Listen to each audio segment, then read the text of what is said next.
चलिए आज बात करते हैं भगवद गीता के एक ऐसे शक्तिशाली रूपक की, एक ऐसे मेटाफर की जो सच में हमारे इस दुनिया को देखने के नजरिए को पूरी तरह से बदल सकता है।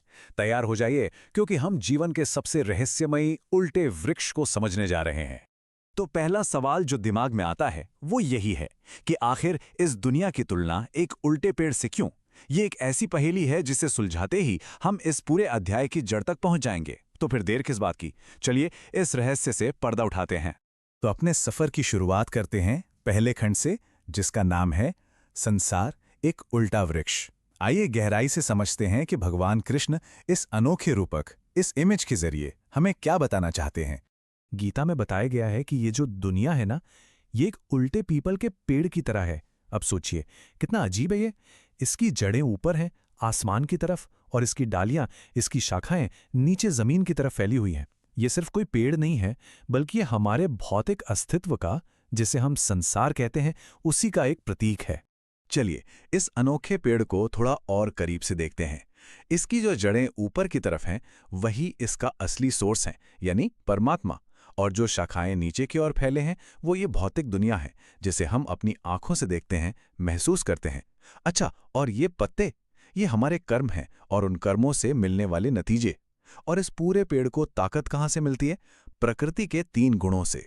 अच्छा, तो अब जब हम इस संसार रूपी पेड़ को समझ चुके हैं तो चलिए दूसरे खंड की ओर बढ़ते हैं, बंधन और आत्मा का स्वरूप।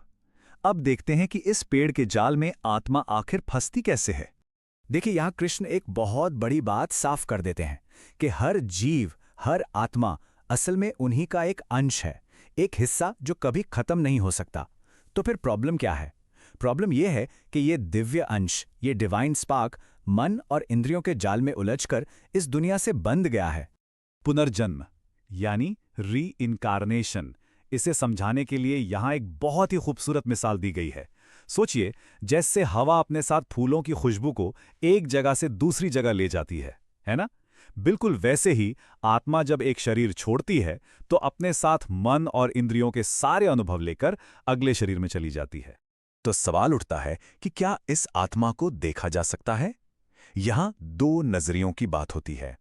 जो अज्ञानी हैं वो शरीर में रहते हुए भी आत्मा को महसूस नहीं कर पाते, देख नहीं पाते। वहीं दूसरी तरफ जो ज्ञानी हैं वो अपने ज्ञान की आंखों से इसके असली रूप को पहचान लेते हैं। मतलब इसे देखने के लिए बाहरी आंखें नहीं, बल्कि अंदर की समझ चाहिए।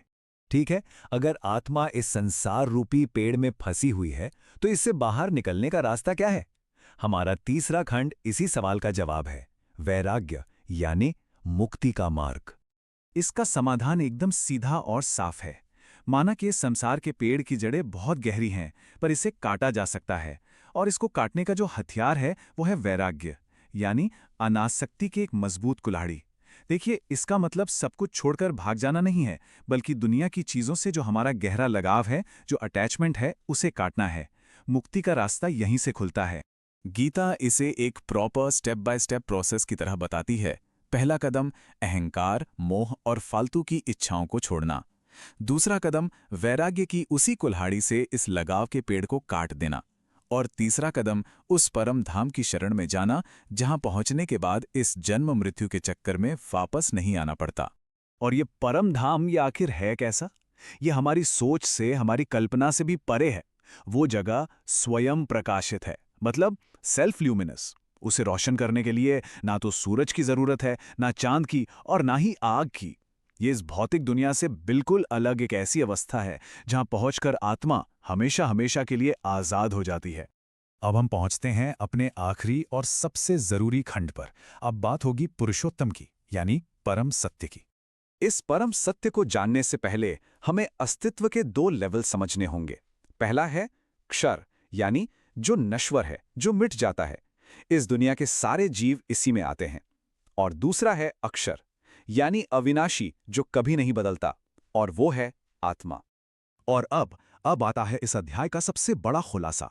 इन दोनों से, यानी नश्वर और अविनाशी, इन दोनों से भी ऊपर एक परम सत्य है जिसे कहा गया है पुरुषोत्तम, यानी परम पुरुष। यही परमात्मा है जो हर चीज से परे हैं, सबसे ऊपर हैं। और ये पुरुषोत्तम कोई बहुत दूर बैठी हुई शक्ति नहीं है, वो तो हर जगह, हर चीज में मौजूद हैं। सूरज की रोशनी, चांद की ठंडक, आग की गर्मी, सब उन्हीं से हैं। वही हैं जो धरती पर जीवन को कायम रखते हैं, पौधों को बढ़ाते हैं और हमारे शरीर के अंदर पाचन की आग बनकर बैठे हैं। हमारी याददाश्त, हमारा ज्ञान, यहाँ तक कि हम जो भूल जाते हैं, वो सब भी उन्हीं से आता है। और इस बात की पुष्टि खुद भगवान कृष्ण करते हैं। वो कहते हैं कि क्योंकि मैं नश्वर यानी क्षर और अविनाशी यानी अक्षर, इन दोनों से परे हूं, इसीलिए दुनिया में और वेदों में मुझे पुरुषोत्तम के नाम से जाना जाता है। ये इस अध्याय का क्लाइमैक्स है। तो इस ज्ञान का महत्व क्या है?